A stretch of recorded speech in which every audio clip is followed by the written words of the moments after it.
This woman gets married every single day. Wedding rings fill an entire drawer. Hotel staff are shocked when they see her, because just last week she had a wedding here. She warns them not to stick their noses in her business. The reason she does this is because she works a very special job. Sean is a contract marriage specialist. Basically, she pretends to be the wife of single men, helping them deal with the troubles of not being married. Some clients want to use the wedding to collect cash gifts. Others want to fulfill an elder's dying wish. Sean's professional skills are outstanding. She can handle clients from all walks of life, making wealthy ladies extremely satisfied, making her fake husband's career more successful. Even Dubai tycoons are her clients. Her stellar reputation has made her a fortune, but money alone can't buy this service. First, you have to pass Sean's video interview. She'll meet and sign a contract only after understanding the client's needs. This man's request is simple. Just attend his class reunion as his wife, and shock those classmates who mocked him for not having a woman. When Sean makes her grand entrance, she immediately captures everyone's attention. Seeing the two of them so intimate, the classmates are stunned. They can't believe this timid guy could land a wife like that. Sean wipes a grain of rice from the man's mouth, and arrogantly flicks it aside. The man feels incredibly proud. After 13 years in the business, Sean has served hundreds of clients. Among them is a man who's her most mysterious regular. Initially, the man's profile had nothing but a photo. He proposed to her the moment they met, and booked Sean's time every Monday, Wednesday, and Friday. Jiho's request is simple. Just have dinner together, and he's the one who cooks every time. Jiho rarely speaks. In 5 years, they've exchanged fewer than 50 sentences. After dinner, Sean can leave. She assumed Jiho had no interest in women, but strangely, his phone is filled with photos of women, and he also likes studying criminal history. This day, while eating at a restaurant, Jiho accidentally sees one of the girls from his phone photos. His eyes immediately fill with murderous intent. That night, Jiho follows the girl all the way home. The girl senses something, and immediately quickens her pace toward home. She rushes to unlock the door and runs upstairs. Jiho has to hide in a corner, watching her go inside. The next day, he attends a psychology counseling seminar to learn how to interact with others. The teacher gives everyone a questionnaire about loved ones. Having no friends or family, Jiho has to contact Sean, asking her about her daily preferences. Sean answers his questions in confusion. After finishing, she wants to ask what's going on, but Jiho has already hung up. This day, Sean is planning to retire, intending to have one last meal with Jiho, but every dish he prepares is Sean's favorite. She keeps putting it off until the end of the month. When Sean finally makes up her mind to speak up, Jiho beats her to it, saying he wants to end the contract. Now Sean isn't happy about it. She says only she gets to file for divorce first. Her professional career doesn't allow clients to dump her. Then she turns and leaves. Afterward, she doesn't even know why she acted that way. Meanwhile, the news reports a woman stabbed to death. It's the very girl Jiho was following. This rich woman never checks prices when buying handbags. She just points and takes everything. Hearing it's the only limited edition in the country, she doesn't even ask the price, just takes it straight to checkout. Yet this incredibly wealthy woman lives in a windowless basement apartment. The shabby room is packed with luxury goods everywhere. Looking at her billions in savings that she can't even spend, she tosses the bank statement on the floor with disgust. But what nobody expected, she's been 6 months behind on rent. The landlord threatens to call the police if she doesn't pay, but the rich lady doesn't care at all. The landlord realizes he's gotten off track, and immediately demands the rent payment. The rich woman picks up a Hermes bag and hands it to him. The landlord instantly shuts up. This bag alone is worth several years of rent. He finally can't resist saying he'll borrow it for a while. The rich woman says forget it. She never uses anything others have touched. Then complaining about poor ventilation in the hallway, she sprays some perfume, and takes the opportunity to close the door. Turns out the rich woman is Sean's adoptive mother. 20 years ago, she came to an orphanage, immediately took a liking to little Sean with her delicate features, adopted her and brought her home, raised her like royalty with princess treatment, taught her aristocratic table manners, and made her learn 8 different languages. Sean was deeply grateful for the woman's care, until one day, she injured her knee, crying out mom through her tears. That's when the woman revealed the truth about the adoption. Turns out she was just hired as a consultant to groom Sean into an aristocratic heiress. The whole purpose was to arrange a marriage alliance with a wealthy conglomerate family. As an adult, she hands her adoptive mother a bank book,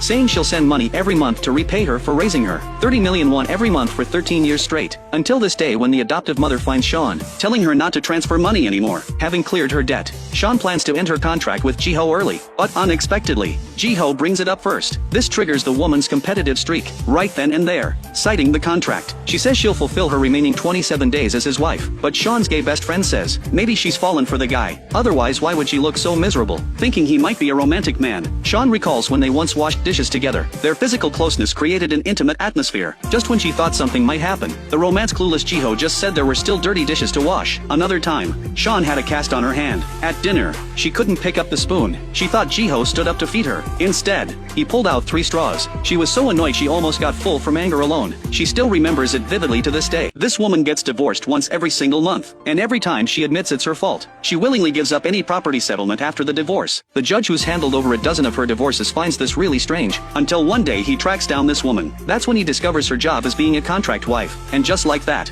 the two have been playing fake husband and wife for 5 years. Every Monday, Wednesday, and Friday, Sean comes over to have dinner with him. But today she gets stopped by Hae-jin, the famous celebrity who lives upstairs. Hae-jin tells her that Sean's husband Ji-ho is extremely dangerous. Right at that moment, Ji-ho opens the door. 여보, 나 배고파.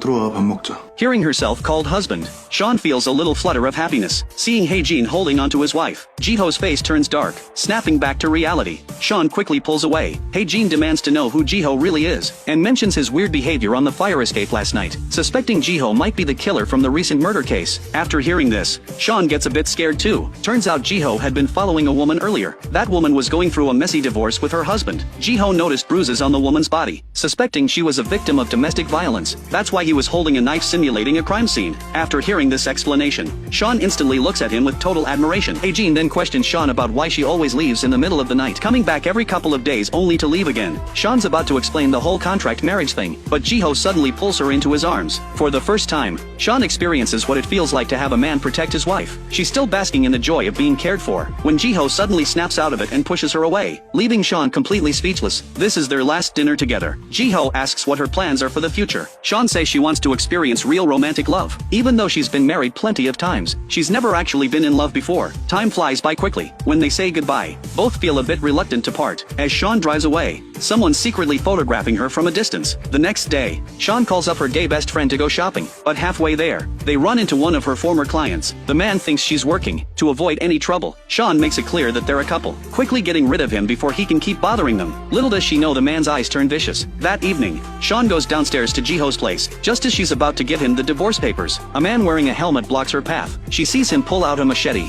threatening Sean to turn around. Terrified, Sean does as she's told. When they reach an alley, Sean can't help but turn around and demand to know who he is. Because the man's voice is electronically disguised, she can't tell if it's one of the clients she might have offended. Just as the man swings the blade down, Hae-jin suddenly appears, kicking him away with one swift move. The helmeted man scrambles to his feet and runs off. Hae-jin has no choice but to help Sean back home. Meanwhile, Ji-ho's downstairs taking out the trash. The security guard tells him his wife was attacked, and that a neighbor from upstairs helped her back to her apartment. Back home, Ji-ho can't sit still. His mind involuntarily conjures up certain images, so he grabs the divorce papers and rushes upstairs, only to run into Sean at the elevator. This man invites his co-workers over for dinner, but when he opens the door, he's completely stunned by what he sees. Wedding photos of him and Sang-eun are hung all over the house. His boss compliments Ji-ho on how warm and cozy his home looks. Ji-ho walks closer and realizes the walls are covered with travel photos of him and Sang-eun. It all started a few days ago, when his boss, trying to help Ji-ho get along better with his co-workers, bought tickets to a concert out of his own pocket and gave them to him, telling him to invite his colleagues. But at the concert, the boss only saw Ji-ho there alone, and lost his temper on the spot, demanding to know if he had no interest in socializing with anyone. Luckily, Sang-eun arrived just in time, and got Ji-ho out of the awkward situation. When the boss found out they were married, he couldn't believe it at all. He never expected this socially awkward man to have such a beautiful wife. To help Ji-ho make a good impression on his boss, Sang-eun takes the initiative and invites the boss and his wife to dinner. During the conversation, the boss mentions that Ji-ho doesn't get along with his co-workers. They don't even invite him to team dinners. Sang-eun quickly explains that Ji-ho has social anxiety, and doesn't know how to interact with people. The boss says even so, he should have at least invited them to the wedding. The atmosphere suddenly becomes awkward. Sang-eun thinks fast, grabs Ji-ho's hand to signal him to play along, and makes up a story about how their relationship faced opposition from their parents. She tells it so movingly that the boss's wife is immediately touched. Ji-ho stares at Sang-eun in complete shock. After dinner, Sang-eun continues the act, linking arms with Ji-ho, until the boss drives away. Then she lets go, and keeps her distance from Ji-ho. As the two walk home,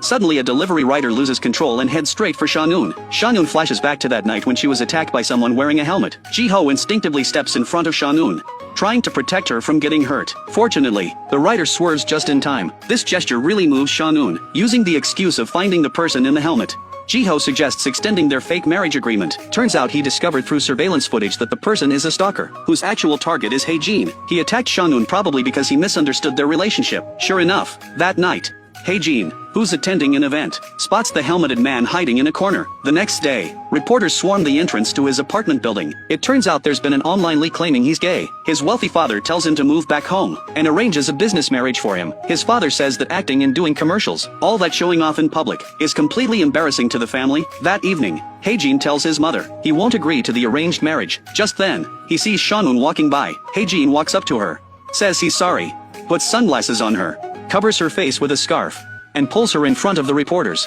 announcing to everyone that he's getting married. Seongyun's eyes go wide with shock. This woman who's been married for 5 years becomes a celebrity's fiancé. The news of their announcement immediately trends on social media. This scene happens to be seen by Ji-ho. He recognizes the woman as Seongyeon at first glance. He's so angry he's grinding his teeth. Seongyeon demands to know why he made decisions on his own. 계약하죠. 뭐? 나 그쪽 고객으로 받아달라고. 무슨 일 하는지 알아요. Without hesitation, Seongyeon refuses directly, stating she doesn't just serve anyone. After saying this, she turns and walks away. Hae-jin desperately pleads, saying the only reason he wants her to become his contract wife is mainly to protect his mother. Hearing this, Seongyeon hesitates. She says she'll think about it, so Hae-jin gives her a car key, telling her to drive this car to avoid the paparazzi downstairs. But Seongyeon looks everywhere and can't find it, until she discovers a little scooter hidden in the corner, along with a delivery driver outfit. Just like that, Seongyeon disguises herself and breaks through the paparazzi's blockade. After a day of deep consideration, Seongyeon softens and decides to help Hae-jin this once. That evening, she disguises herself again and comes to his place. Unexpectedly, she runs into Ji-ho, who just got off work.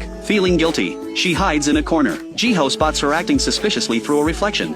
Suspecting she's the helmet guy who attacked Seongyeon, he charges over with a tackle. To his surprise, Seongyeon lands steadily on both feet. Just as she's about to run, Ji-ho grabs her again. He lifts the helmet visor and immediately pushes her away when he realizes it's Seongyeon. Flustered and confused, he runs away quickly. Seongyeon has no choice but to find Hae-jin first. She takes off her jacket in front of him, transforming back into that elegant beauty. After negotiating the contract details, she pulls out a contract for Hae-jin to review. When he sees the price, he's shocked. 설마 나한테 한탕 잡아요? 지금 재벌 이세라고 막 덤탱이 씌우는 건가? 강혜진 씨는 기업과 광고 계약할 때 한탕 잡으려고 일하세요? After hearing her out, Hae-jin figures it makes sense. Just like that, he signs the contract, and so the two begin dating in public, creating news material for the paparazzi. During this time, Ji-ho keeps thinking about all the moments with Seongyeon, causing him to be distracted at work. When he consults a therapist, the doctor tells him to be brave and do what he wants to do, so he takes the initiative to find Seongyeon during her break.